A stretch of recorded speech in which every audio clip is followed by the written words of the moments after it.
Bonjour, bienvenue dans cette première capsule consacrée à l'auto-immunité que j'intitule pompeusement Auto-immunité 1, où je vais vous donner quelques bases. Donc on ne va pas faire quelque chose de trop complexe, pas trop long. Les maladies auto-immunes explosent, elles sont très fréquentes, de plus en plus fréquentes. On pourrait réfléchir ensemble à quelles sont les causes à ça. J'essaierai d'aborder ça plus loin. Mais je voudrais vous donner aujourd'hui les fondamentaux d'une approche des pathologies auto-immunes par la médecine fonctionnelle et donc passer en revue ce qu'en médecine fonctionnelle on considère comme les causes profondes de troubles auto-immuns qui, donc je vous le rappelle, sous-entendent automatiquement que le système immunitaire surréagit et commence à attaquer ses propres structures au lieu de s'en prendre à des choses de l'extérieur, à des envahisseurs divers. Et c'est donc tout à fait anormal que notre système immunitaire attaque des éléments de notre propre organisme. C'est ce qu'on appelle l'auto-immunité. Mais ça sous-entend nécessairement que le système immunitaire est suractif, est en surchauffe, il est rendu agressif par une situation pathologique que je vais vous décrire. Maintenant, avant d'en arriver là, vous pourriez vous demander exactement ce qui se passe dans cette vidéo. C'est vrai qu'elle n'est pas ambulatoire, mais bon, il a fait un temps infect. C'est impossible, littéralement, de trouver un moment sans risque d'averse. Et bon, malgré tout, le matériel, etc., ne devrait pas subir une inverse brutale, sans parler du fait que le chien n'est pas très emballé par l'idée d'aller se faire tremper, surtout que il vient du toilettage, pas plus tard qu'avant-hier, donc il est très court et donc il est frileux. Donc bref, mais vous pourriez donc vous demander ce qui se passe aussi en bas de l'écran. Vous voyez ce qui se passe en bas de l'écran? Qu'est-ce que c'est? Une exposition de tapis persan ou quoi? Ben non, c'est un chat. Mon chat. Alors, attendez, parce que... Voilà. Mon chat. Oui. Hop. Oxo, de son nom. Et mon chien, Goliath, que vous voyez donc effectivement très, très court et qui est... voilà, qui est... obligé de subir la proximité du chat. Je ne suis pas certain qu'il est si enchanté que ça, pardon. Mais bon, voilà. Et donc, je vais reprendre peut-être Oxo qui a envie de bouger. Voilà. Alors, bon, revenons à notre sujet.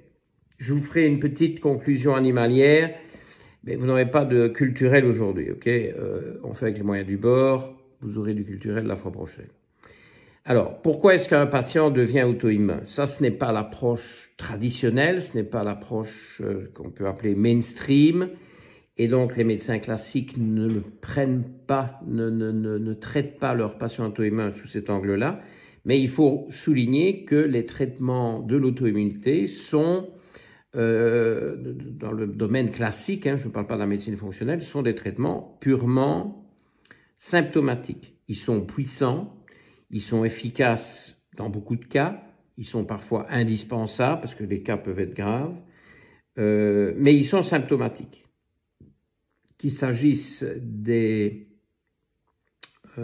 stéroïdes, des corticostéroïdes, de synthèse, hein, évidemment dans ces cas-là, qu'il s'agisse de produits réduisant les capacités du système immunitaire pour bloquer ces réactions auto-immunes, ce sont des traitements purement symptomatiques et il n'y a pas de recherche causale.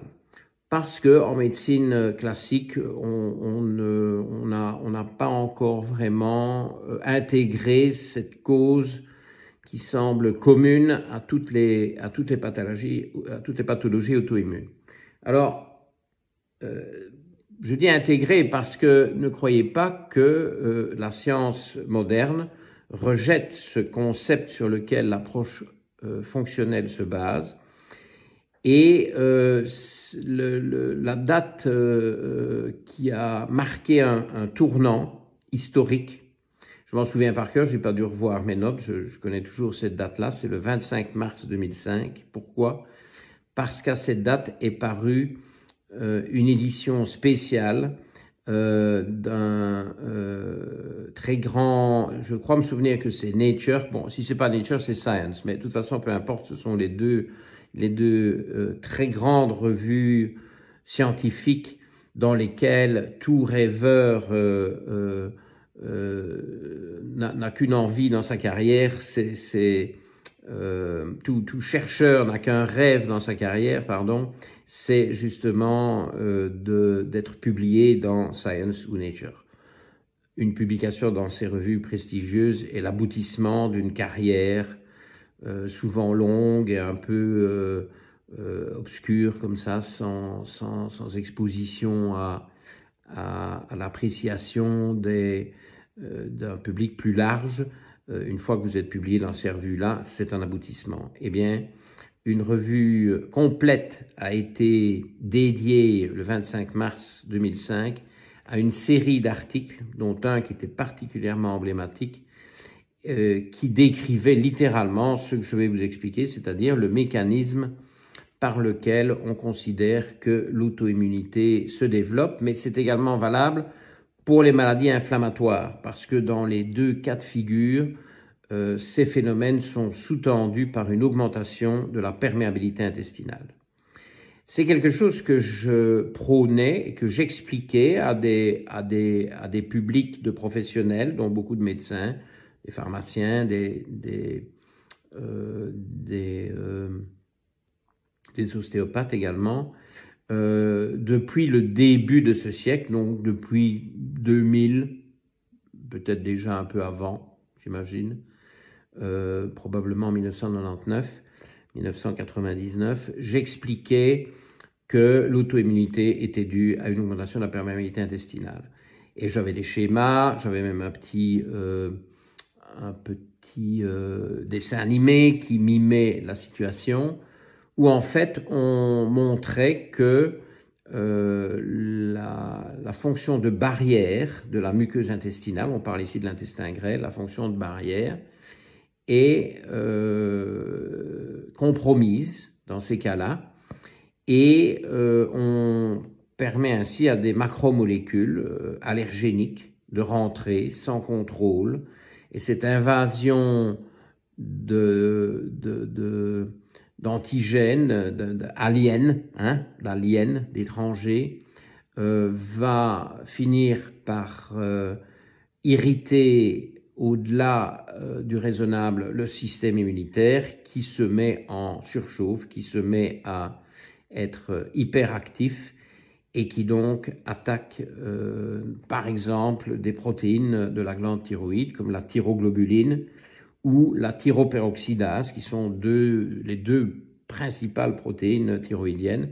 La thyroglobuline est une protéine de structure, c'est une espèce de protéine échafaudage sur laquelle se met en place la synthèse des hormones thyroïdiennes, et la thyroperoxydase, TPO, l'acronyme TPO, thyroperoxydase, est l'enzyme en charge de cette synthèse des hormones thyroïdiennes. C'est un enzyme à tout faire qui, quasiment de A à Z, va aboutir à la synthèse de la T4 ou de la T3, donc de la thyroxine ou de la triiodothyronine.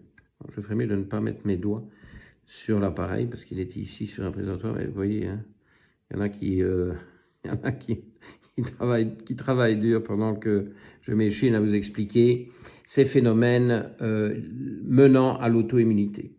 Donc, ces petits diagrammes étaient séduisants. Les gens comprenaient très bien ce qu'on pourrait appeler de la physiopathologie. Donc, il y a une base physiologique. On montrait d'abord la version normale, la version santé, et puis on ajoutait une version pathologique, physiopathologique, qui représentait cette perte d'étanchéité de la barrière intestinale.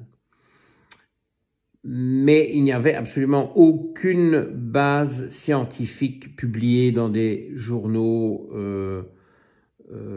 peer-reviewed, revus par des pairs et de portée internationale. Il y avait bien des livres et des choses relativement confidentielles, rien d'intangible et rien de valable aux yeux de la communauté scientifique classique. Et je comprenais bien une certaine réticence. C'était séduisant. Moi, cette approche m'avait séduit. Je commençais déjà à l'utiliser sur le terrain avec des bons résultats tout de suite quand même, de bons feedbacks, mais aucune base scientifique. Donc, j'étais quand même mal à l'aise de cette absence de base scientifique. Alors, je peux vous dire que le 25 mars 2005, je n'en croyais pas mes yeux. Mais du jour au lendemain, tout ça est apparu dans la revue médicale et scientifique la plus prestigieuse au monde. Je peux vous dire que j'ai vraiment passé un bon moment. Et bon, cette approche, tout ce paradigme a quand même fait son chemin. Il y a des milliers de publications qui parlent de la dysbiose intestinale qui conduit à l'inflammation de la muqueuse et donc à une augmentation de la perméabilité. Donc il y a tout un cercle vicieux qui correspond à un intestin dysfonctionnel avec d'une part une possibilité de souffrance directe de la muqueuse. Il y a tout un tas de situations qui y aboutissent, notamment évidemment des agresseurs que je vais vous décrire dans un instant, mais ce n'est pas nécessairement lié uniquement à la muqueuse, ça peut aussi être lié au microbiote. Quand le microbiote est déréglé, quand il y a une prolifération fongique ou bactérienne, souvent mixte, n'oublions pas les proliférations mixtes, hein, je vois trop souvent encore même des médecins fonctionnels ou des médecins intéressés par les perturbations du microbiote se contenter, se rassurer avec un diagnostic de prolifération fongique, par exemple, de dysbiose fongique, parfois sur base clinique, hein, mais parfois sur base diagnostique. Mais bon, si on recherche des levures et qu'on trouve des levures, on a une prolifération fongique. Mais est-ce qu'on a recherché une prolifération bactérienne? Je vous redis, j'ai déjà abordé ça dans une autre capsule, souvent les dysbioses sont mixtes, hein, fongiques et bactériennes, parce que c'est important si vous vous attaquez à un aspect sans tenir en compte l'autre aspect, vous allez peut-être améliorer la dysbiose que vous attaquez, mais vous vous retrouvez avec une aggravation de l'autre parce que ce sont des populations en compétition. Si vous réduisez un type de prolifération, vous favorisez l'autre. Parce que voilà, c'est un écosystème. La nature a horreur du vide. Vous enlevez les levures, vous allez avoir des bactéries qui vont envahir le territoire. Donc, tous ces problèmes de dysbiose peuvent alimenter un leaky gut, mais M. Oxo se réveille en partie, mais vous avez aussi vous voyez que aujourd'hui c'est très animalier. Vous avez aussi une souffrance de la muqueuse pouvant expliquer un leaky gut. Alors, qu'est-ce qui peut agresser la muqueuse? Ça, c'est très important aujourd'hui parce qu'on va avoir cette approche systématiquement chez tous les patients souffrant de pathologies auto-immunes. 3 grands agresseurs typiques et systématiques de la muqueuse intestinale qu'il faut donc toujours soit enlever, soit fortement réduire. Je ne dis pas qu'il faut toujours tout enlever, ça dépend des cas, ça dépend des tests. Mais bon, je vais quand même citer en premier lieu le gluten, parce que parmi les protéines du gluten, parce que le gluten c'est un ensemble de protéines qu'il y a dans un certain nombre de céréales, que sont le blé, le seigle, l'orge, l'épeautre et le kamut. voilà les principales. Dans l'avoine, il y a aussi du gluten, mais c'est un gluten différent. Donc l'avoine est moins toxique en général. Mais les autres, donc ces céréales à gluten, vont contenir de la gliadine. C'est justement cette gliadine qu'il n'y a pas dans l'avoine. Et donc, cette gliadine a pour particularité, c'est quelque chose qu'on a découvert en l'an 2000, tout ça c'est quand même de la recherche récente, ce pas des choses que j'ai étudiées à l'université, hein, certainement pas, il faut poursuivre sa formation. Voilà, Oxo, on a marre d'entendre parler de la muqueuse intestinale visiblement. Et donc, cette gliadine augmente la perméabilité intestinale. Regardez ça. Et cette gliadine, donc, est l'ennemi numéro 1 des patients auto-immuns. Donc, moi, quand j'ai un patient auto-immun, c'est très simple, j'enlève le gluten. Point. Okay, ça ne se négocie pas. Le gluten n'a rien d'indispensable. C'est agréable, c'est sympathique, mais c'est assez facile à remplacer, surtout de nos jours. Il y a plein d'options. On abordera ça dans une autre capsule, plus spécifiquement. Mais il n'est pas question de laisser un patient auto-immun sous gluten. Je peux vous dire que cette simple mesure en améliore beaucoup. Peu ou prou, hein.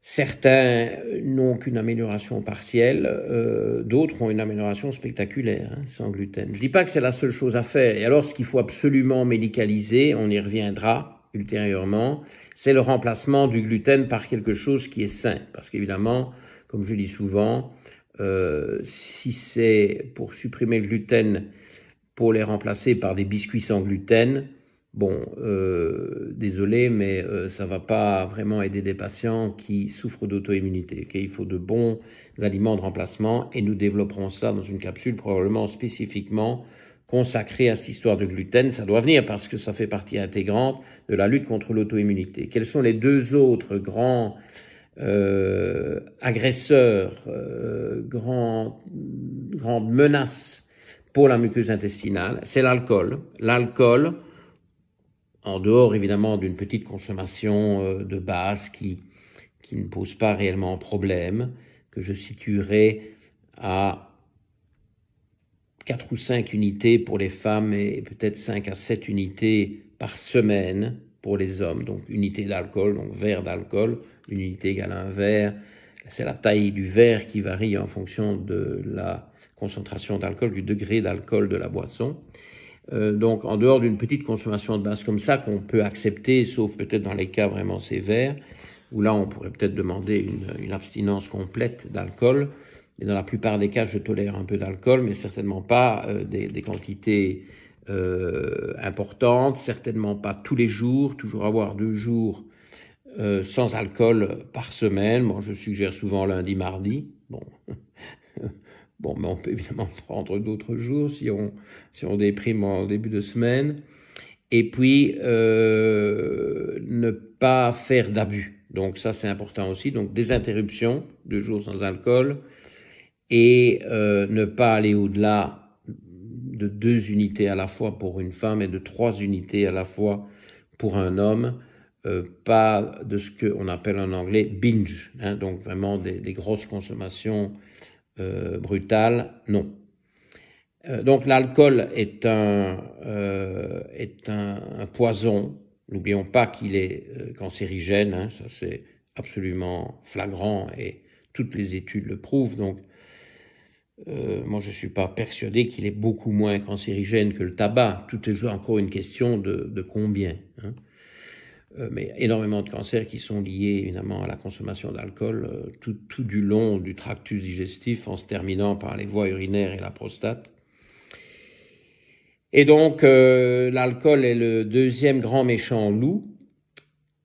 Et puis alors en troisième lieu, les aliments piquants, en particulier le poivre noir, dont il est connu, il est un fait avéré qu'il augmente la perméabilité intestinale. Et d'ailleurs, la plupart des patients réagissent par des anticorps IgG contre le poivre noir qui est défavorable. Encore une fois, il y a une question de quantité, c'est presque impossible de ne pas du tout avoir d'exposition au poivre, surtout si vous mangez à l'extérieur. Bon, rien ne vous garantit qu'il n'y a pas de poivre. Il est bien connu que dans la restauration, on utilise le poivre aussi pour un peu masquer un aliment qui daterait de la veille ou de la veille dans le meilleur des cas. C'est un petit exhausteur de goût aussi, il faut bien le dire. Hein, ça peut être bien sur un plan culinaire, mais ce n'est pas bien sur un plan intestinal. Ça augmente la perméabilité de la muqueuse et donc pas de poivre noir chez les auto-immuns, pas d'aliments piquants. Ce qui brûle la bouche brûle la muqueuse intestinale. Donc c'est évident qu'on ne veut pas aller vers ça. Et puis ce que je fais alors par-dessus, c'est enlever les aliments qui suscitent une forte réaction par anticorps IgG. Moi, je teste toujours les IgG, les aliments que les patients prennent souvent. S'ils les consomment peu, ça ne m'intéresse pas, mais s'ils les consomment de manière répétitive, sur base de leur questionnaire alimentaire, je teste et j'enlève les aliments avec des taux d'IgG les plus élevés. Pour des réactions intermédiaires, je les diminue. J'essaie de ne pas faire des programmes trop restrictifs. Bon, n'oublions pas l'intolérance au lactose qui va évidemment perturber l'écosystème intestinal et contribuer à l'auto-immunité. C'est probablement pas suffisant pour créer un phénomène auto-immun, mais ça pourrait le perpétuer ou l'amplifier, ou en tout cas y contribuer. Alors, il faudra que je vous reparle aussi, bien que j'ai déjà abordé ça dans les capsules sur le génotype FUT2, mais les autres facteurs de risque de mauvaise santé intestinale, comme un manque d'immunoglobuline A et un génotype FUT2 homozygote variant, donc 2 mauvaises copies du gène, sont aussi des facteurs contributifs. Donc, quand on veut s'attaquer à l'auto-immunité, il va falloir passer tout ça en revue et, de toute évidence, enlever ces agresseurs que je vais qualifier de fondamentaux, avec lesquels on ne peut pas espérer vraiment obtenir des résultats chez les patients auto-immuns. Voilà, je trouve que c'est peut-être assez pour cette première capsule, un peu improvisée, mais bon voilà, il faut faire passer l'information. Vous l'avez.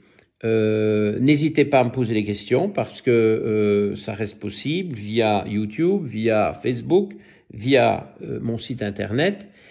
J'y réponds de manière très régulière, assez rapidement, je pense, en général. Donc, n'hésitez pas. Et puis, suite dans une semaine à l'épisode 2 de l'auto-immunité. Et pour ceux que ça intéresse, je vous ai une toute petite séquence, 3 minutes, je crois, avec un petit peu mon cadre de vie et mes petits animaux domestiques favoris que vous avez déjà vus. Hein. Mais voilà, une petite tranche en plus pour ceux qui aiment. Merci. À bientôt. Au revoir. Voilà, comme promis, une petite clôture animalière à cet enregistrement très inhabituel. Voilà, on a dû faire avec les moyens du bord, de l'improvisation dernière minute. Vous allez voir que je suis chez moi, il fait très mauvais.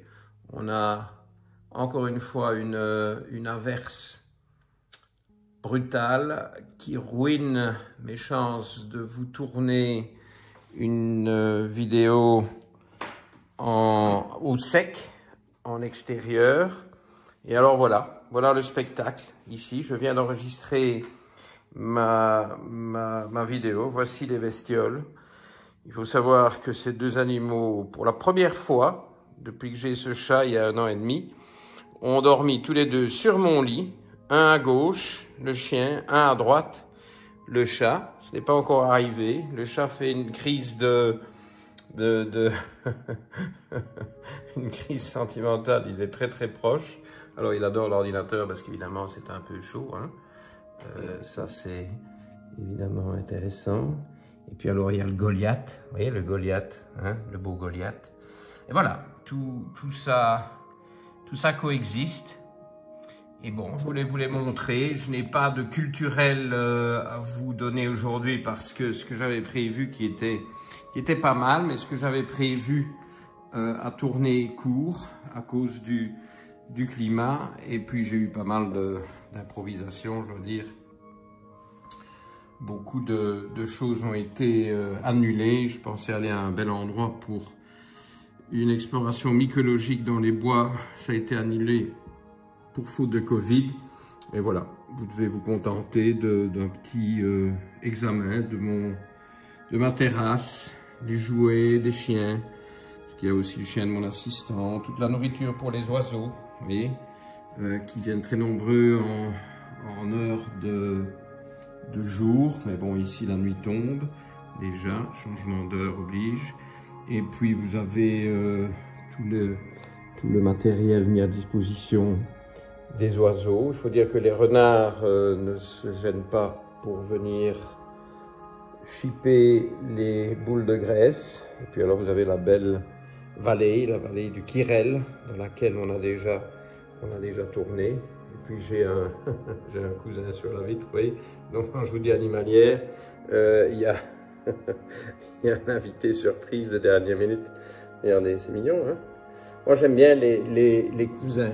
Je les laisse toujours, je crois que c'est un cousin, hein, je ne connais pas grand chose, je les laisse toujours, je m'assure qu'ils ne sont jamais abîmés par tout ça. Je vous remontre une dernière fois mes deux petits copains. Voilà, regardez Goliath comme il est mignon, comme il est gentil.